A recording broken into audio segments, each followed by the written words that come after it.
Before the crown, there was a pit. Before the palace, there were tears. And before the promise was fulfilled, there was pain. But even in the darkest shadows, the unseen hand of God was weaving a greater plan, turning betrayal into blessing and sorrow into salvation.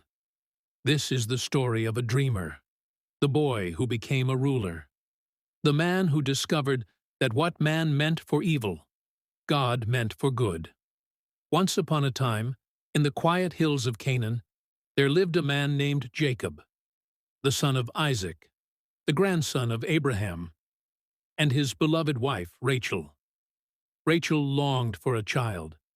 For years she prayed and wept until one day God remembered her. She gave birth to a son and called him Joseph, saying, "The Lord has taken away my reproach. May he add to me another son." But joy and sorrow often walk side by side. Years later, Rachel bore another child, Benjamin. But her strength failed her, and she died along the way. Jacob buried her near Bethlehem, and little Joseph grew up without his mother's arms. Ah, but how his father loved him!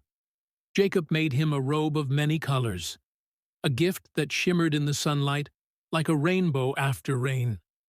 But what was love to one son became jealousy to the rest. Then came the dreams. Joseph told them with bright eyes, his heart too innocent to know the weight of his words. "We were binding sheaves," he said, "and my sheaf stood upright, while yours bowed before it." And another dream. "The sun, the moon, and 11 stars bowed before me." His brothers glared. "Will you really rule over us?" they sneered. Even Jacob frowned, yet he kept the matter in his heart. One day, Jacob sent Joseph to check on his brothers near Shechem. They saw him coming, that colorful robe waving in the wind. "Here comes the dreamer," they said. And hatred, once a whisper, roared inside them. They tore off his robe, threw him into a pit, and when traders passed by, they sold their brother for 20 pieces of silver. That night, they brought his torn robe to their father. Jacob wept until his soul broke. He tore his clothes, covered himself in sackcloth, and said, "I will go to the grave, mourning for my son." Meanwhile, in Egypt, Joseph was sold to Potiphar, an officer of Pharaoh. Even as a servant, the Lord was with him. Everything he touched prospered. Potiphar made him master of the house, but trouble has a way of finding the righteous. Potiphar's wife cast longing eyes on Joseph and said, "Lie with me." He refused. "How can I do this great sin against God?" One day, she caught his robe as he fled. In anger and shame, she cried out falsely, and Joseph was thrown into prison. Even there, God's favor never left him. The keeper trusted him, and soon Joseph was caring for all the prisoners. One night, Pharaoh's cupbearer and baker dreamed strange dreams. Joseph said, "Tell me, for interpretation belongs to God." To the cupbearer he said, "In 3 days, Pharaoh will restore you." To the baker he said softly, "In 3 days, Pharaoh will lift up your head, and you will die." And so it happened. Before the cupbearer left, Joseph said, "Remember me when it is well with you." But the man forgot. 2 long years passed in silence. But heaven never forgets.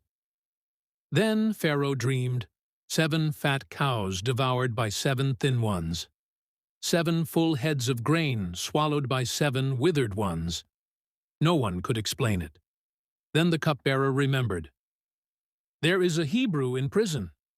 Joseph was brought before Pharaoh, washed and clothed in linen. Pharaoh said, "I have dreamed, and none can explain it." "I hear you can," Joseph replied.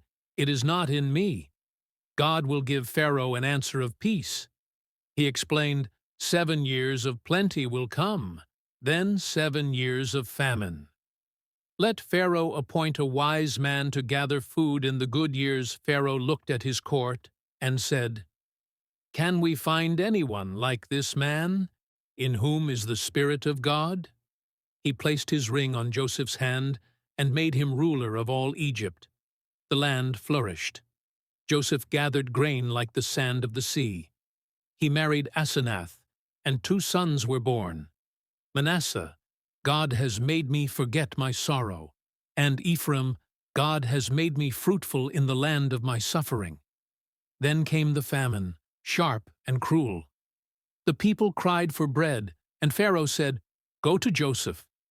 Meanwhile, in Canaan, Jacob's family starved. He said to his sons, Go to Egypt and buy grain, that we may live and not die. 10 brothers went, all but Benjamin. They bowed before the Egyptian governor, not knowing it was their brother. Joseph knew them, but they did not know him. His dream had come true. He tested them, accused them of spying, kept Simeon, and sent the rest home, saying, Bring your youngest brother to me. When they returned with Benjamin, Joseph's heart melted. He invited them to dine in his home and gave Benjamin 5 times more. But before they left, he placed his silver cup in Benjamin's sack. When it was found, the brothers tore their clothes and fell before him. Judah said, Please, my lord, let me remain instead of the boy. Our father's life is bound to the child's life. Joseph could bear it no longer. He sent everyone away, and when he was alone with his brothers, he wept so loudly that the palace heard. I am Joseph, he cried. Is my father still alive? Do not be afraid, he said. You sold me? Yes, but God sent me ahead to preserve life. He embraced Benjamin, and they wept together. Pharaoh rejoiced when he heard the news. He gave Joseph's family the best land in Egypt, Goshen, rich and green. When Jacob arrived, the old shepherd raised his trembling hand and blessed Pharaoh. In Goshen, Israel prospered. Years passed in peace. When Jacob grew old, he called his sons and blessed them one by one. He blessed Joseph and said, The God who has been my shepherd all my life, bless the boys. Then Jacob breathed his last, and Joseph wept over him. He carried his father back to Canaan and buried him beside Abraham and Isaac. After the burial, the brothers grew afraid. Now that father is gone, they said, Joseph will repay us. They bowed before him, trembling. Joseph wept. Do not be afraid, he said softly. Am I in the place of God? You meant evil against me, but God meant it for good, to save many lives. Years passed. Joseph lived to see his children's children.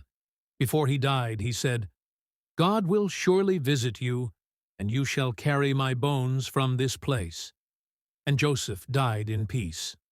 From the pit to the palace, from sorrow to salvation, his life became a story of grace.